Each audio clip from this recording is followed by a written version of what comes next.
Hi everyone, मैं अश्विन। मुझे उम्मीद है आप सभी अच्छे होंगे। वर्ड ऑफ द डे इस सीरीज का ये सेशन नंबर 271 है और आज की हमारी चॉइस है वर्ड मेहम। आइए आगे की स्लाइड्स में इसी वर्ड मेहम को डिटेल में स्टडी करते हैं। इसको ध्यान रखिए कि जब आप इस वर्ड को प्रोनाउंस करें तो मे को खींचे, मेहम, मेहम, राइट।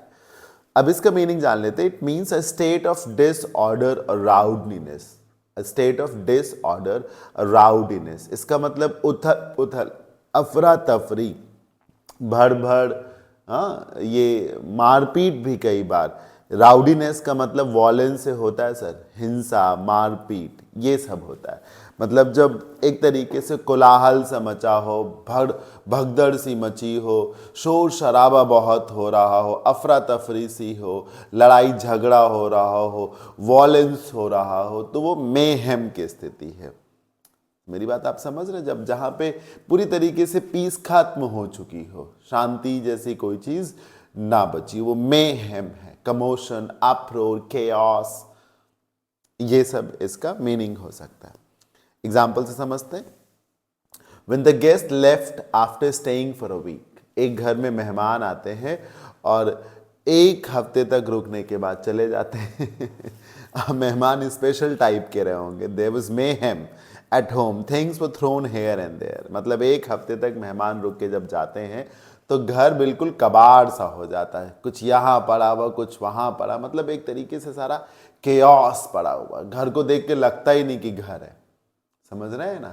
जैसे आप दोपहर के समय सड़कों पे चलिए तो आपको मतलब लिमिटेड ट्रैफिक मिलेगा, सीमित, तो ठीक ठाक लगेगा। लेकिन जो रश आवर्स होते हैं, सुबह 10 बजे, शाम को 6 बजे, मतलब इतना शोर, इतनी गाड़ियां, मतलब अ मेहम लाइक सिचुएशन। बहुत शोर से आप परेशान हो जाते हैं, बहुत इतनी गाड़ियां होती हैं कि ट्रैफिक कंजेशन हो जाता है और आप निकल नहीं पाते हैं, तो वो मेहम वाली स्थिति हो जाती है। एग्जाम्पल नंबर 2 देखिए। The concert of the artist turned into mayhem when the police resorted to power in order to maintain law and order. एक बड़े आर्टिस्ट का कॉन्सर्ट होता है और इतने सारे लोग पहुंच जाते हैं कि लोगों को मैनेज करने के लिए, लॉ एंड ऑर्डर को मेंटेन करने के लिए पुलिस को लाठी चार्ज करनी पड़ जाती है। उससे क्या होगा? उससे ये होगा, अफरा तफरी मच जाएगी, कोई इधर भागेगा, कोई उधर भागेगा, मतलब कुर्सियां तोड़ेंगे लोग, हाँ, तो वो अशांति से फैल जाएगी, तो वो मेहम हो जाएगा, राइट। अच्छा, इस वर्ड को याद आप कैसे कर सकते हैं? देखो, मे से आप एक पॉसिबिलिटी की तरफ जा सकते हैं और हेम को आप थोड़ा सा हेल के पास लेके जाइए, तो एक नर्क जैसी स्थिति जब बनने लगे।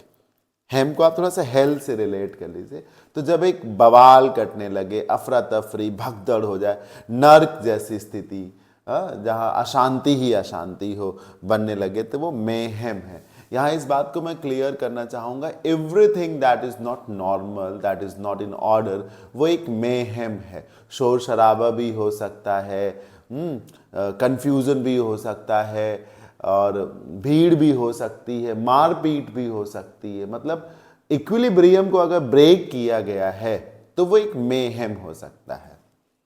Synonym: chaos, disorder, confusion, uproar, anarchy, violence, havoc, tumult, all hell breaks loose, ये एक idiom है, ये भी इसका सिनोनिम है। एंटोनिम्स में repose, ease, peace, equilibrium, order, ये सब इसके एंटोनिम्स हो जाएंगे। मुझे उम्मीद है ये वर्ड मेहम आप सभी को जरूर समझ में आ गया होगा। वीडियो अच्छा लगा हो तो इसे लाइक करें और चैनल पर नए हो तो जरूर इसे सब्सक्राइब करें। और आगे के वीडियोस के लिए हमारे Telegram channel Ashwin classes Lucknow को अभी ज्वाइन कर लीजिए।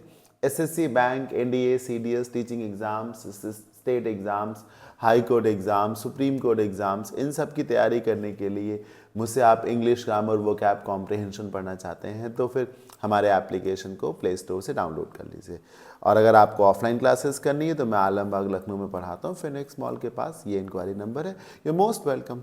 तो आज के सेशन में इतना ही। Thank you for watching.